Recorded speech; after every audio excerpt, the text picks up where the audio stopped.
नमस्कार, मी Avinash Adak. Mahai news to the point मध्ये आपले मनपूर्वक स्वागत. भोसरी विधानसभा निवडणुकीच्या निमित्तानं मतदारसंघातील 15 ते 20 माजी नगरसेवक आणि मातब्बर नेते महाविकास आघाडीने गळाला लावलेत. भोसरीत होणाऱ्या शरद पवार यांच्या सभेत त्यांचे जाहीर प्रवेश होणार आणि महायुतीसह आमदार महेश लांडगे यांना जोर का झटका बसणार, पवार साहेब वातावरण बदलणार अशी चर्चा गेल्या 15 दिवसांपासून जोर धरू लागली होती. त्याप्रमाणे काल भोसरीत पवार साहेबांची सभा झाली, पण या सभेत आधीच झालेले प्रवेश पुन्हा करून घेत महाविकास आघाडीला कशीबशी वेळ मारून न्यावी लागली. महाविकास आघाडीकडून भोसरीमध्ये अजित गव्हाणे निवडणूक लढवत आहेत. शांत, संयमी आणि सुसंस्कृत असलेल्या गव्हाणे यांच्याबरोबर भाजपातील सर्व नाराज प्रतिनिधी आहेत. भाजपाचे आमदार महेश लांडगे यांचा बालेकिल्ला कधीही ढासळू शकतो असा दावा शहरातील राजकीय जाणकार आणि ज्येष्ठ पत्रकार करीत होते. अगदी लोकसभा निवडणुकीपासून हा ट्रेंड शहरातील प्रसारमाध्यमांमध्ये कायम होता. त्याचा उद्रेक शरद पवार यांच्या सभेत होईल, त्यामुळे भाजपा आणि महेश लांडगे समर्थकांमध्ये कमालीची अस्वस्थता आहे असा होरा केला जात होता. मात्र ही सभा अपेक्षेप्रमाणे झाली नाही. त्यामुळे महाविकास आघाडीचे उमेदवार अजित गव्हाणे यांचा मॉरल खचलाय अशी चर्चा आहे. विधानसभा निवडणुकीचे मतदान दिनांक 20 नोव्हेंबर रोजी होणार आहे. त्यामुळे महाविकास आघाडीचे जनक आणि देशाचे नेते शरद पवार यांची भोसरीत होणारी सभा निर्णायक आणि वादळी होईल. या सभेमध्ये मोठे गौप्यस्फोट होतील अशी चर्चा शहराच्या राजकीय वर्तुळात घडवून आणण्यात आली. त्यामुळे गेल्या 15 दिवसांपासून शरद पवार साहेबांच्या सभेची क्युरिओसिटी प्रचंड वाढलेली होती. अशातच भोसरीतील ऐतिहासिक गावजत्रा मैदानावर प्रचंड गर्दी जमून अजित गव्हाणे शक्ती प्रदर्शन करण्यात यशस्वी झाले. पण भाजपला खिंडार पाडण्याबाबत त्यांच्या हाताला फारसे काही लागले नाही.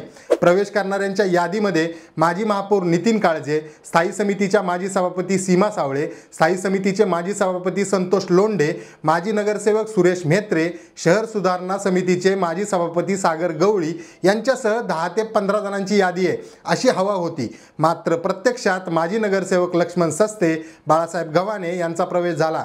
विशेष म्हणजे माजी नगरसेविका भीमाबाई फुगे आणि सारिका लांडगे यांचा प्रवेश झालेला असताना पुन्हा प्रवेशाची फॉर्मॅलिटी करण्यात आली. माजी आमदार विलास लांडे यांनी भोसरीत गावजत्रा मैदानावर सभेचे नियोजन करताना आलेल्या अडचणींबाबत शरद पवार यांच्यासमोर जाहीरपणे भाष्य केले. सभा भोसरीत होऊ नये याकरिता विरोधकांनी 4 दिवस आडकाठी केल्याचे त्यांनी साहेबांच्या निदर्शनास आणून दिले. धाक दडपशाही करून आमदार महेश लांडगेंनी भ्रष्टाचार केला असा आरोपही लांडे यांनी जाहीरपणे केला. या मुद्द्याला धरून शरद पवार लांडगेंवर बोलतील आणि भोसरीतील वातावरण फिरेल असा दावा केला जात होता. मात्र शरद पवार यांनी आमदार महेश लांडगे यांचा उल्लेखही केला नाही. शरद पवार यांनी त्यांच्या नेतृत्वाला साजेसे भाषण केले. केंद्रातील आणि राज्यातील सत्ताधारी म्हणून भाजपाला लक्ष्य केले. त्यामुळे साहेबांच्या सभेने वातावरण फिरणार या आशेवर असलेल्या महाविकास आघाडीचा पुरता भ्रमनिरास झाला. साहेबांची सभा वादळी होणार अशी उत्सुकता होती. मात्र राष्ट्रीय नेत्या स्थानिक मुद्द्यांवर फारसं लक्ष घालत नाही आणि तसेच झाले.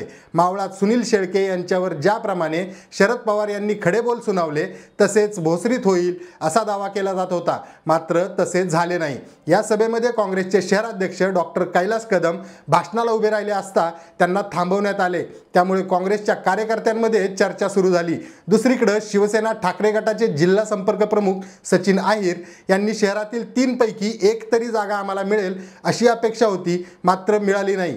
तरीही आम्ही खांद्याला खांदा लावून काम करू असे भाष्य केले आणि शिवसैनिकांच्या मनातील सल त्यांनी बोलून दाखवली. त्यामुळे शिवसेना ठाकरे गटाच्या नेत्या सुलभा उबाळे, रवी लांडगे व्यासपीठावर एकत्र आले असले तरी कार्यकर्त्यांमध्ये मनोमिलन झालेले नाही ही बाब अधोरेखित होते. किंबहुना शरद पवार यांच्या सभेत अजित गव्हाणे यांना मानणारा मोठा वर्ग सहभागी झाला. मात्र शिवसेना ठाकरे गट आणि काँग्रेसला मानणारा सामान्य कार्यकर्ता यांचा टक्का तुलनेत अल्प होता. ही वस्तुस्थिती आहे. या सगळ्यामध्ये सुशिक्षित आणि अभ्यासू अशी ओळख असलेल्या अजित गव्हाणे यांचा पॉलिटिकल ट्रॅक चुकलाय. प्रसारमाध्यम आणि राजकारणातील स्वयंघोषित चाणक्य त्यांना अक्षरशः मिसगाईड करतायत. अजित गव्हाणे यांची क्षमता असतानाही ही निवडणूक शरद पवार यांच्या सभेवर अवलंबून ठेवण्यात आली. तसे चित्र निर्माण करण्यात आले. प्रचंड क्युरिओसिटी वाढल्यामुळे साहेबांच्या सभेकडून मोठ्या अपेक्षा होत्या. मात्र काही हाती गवसले नाही. किंबहुना 10 येणार, 25 जण येणार, भाजपा फुटणार असा दावा करण्यात आला.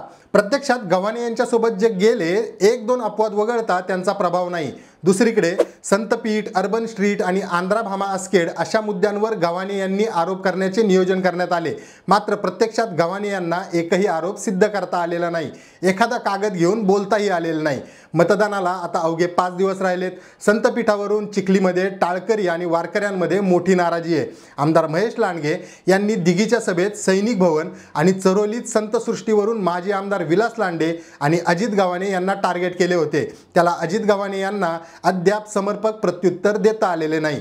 निवडणूक हातातून गेली म्हणून आमदार महेश लांडगे व्हायबल झालेत. त्यामुळेच दिघीतील सभेत त्यांचा रागाचा पारा चढला असा फेक नॅरेटिव्ह पसरवण्यात केवळ धन्यता मानली जात आहे. याचा सरळ अर्थ अजित गव्हाणे यांना पॉलिटिकल मिसगाईड केले जात असून गव्हाणे या ट्रॅपमध्ये अडकलेत अशी ही चर्चा दबक्या आवाजात केली जाऊ लागली आहे. गव्हाणे यांच्याकडे विजन आहे, त्यावर त्यांना प्रभावशाली बोलताही येतं. 2 दिवसांपूर्वी खासदार सुप्रिया सुळे यांनी जाहीर सभेत त्यांचं कौतुकही केलं होतं, कारण मी काय करणार हे त्यांनी सांगितलं. आता साहेबांच्या सभेत गव्हाणे नवीन काहीतरी लोकांसमोर मांडतील अशी अपेक्षा होती, मात्र तसे झाले नाही. गव्हाणे यांना पुन्हा त्या प्रश्नांवर बोलावे लागले. त्यामुळे त्यांच्या यंत्रणेकडून सक्षमपणे इनपुट दिले जात नाहीत हे स्पष्ट होते. परिणामी पिंपरी चिंचवडच्या राजकारणातील एक सुसंस्कृत नेता असलेले अजित गव्हाणे केवळ चुकीच्या मार्गदर्शनामुळे अपयशाच्या उंबरठ्यावर असून महेश लांडगे यांना पराभूत करणे इतके सहज सोपे नाही, असे एकंदरीत निरीक्षण राजकीय जाणकारांनी नोंदवले. एकंदरीतच भोसरी विधानसभा मतदारसंघाच्या निवडणुकीबद्दल तुम्हाला काय वाटतं हे आम्हाला कमेंट करून नक्की कळवा. पुन्हा भेटूया नवा मुद्दा घेऊन टू द पॉइंटमध्ये. तोपर्यंत धन्यवाद.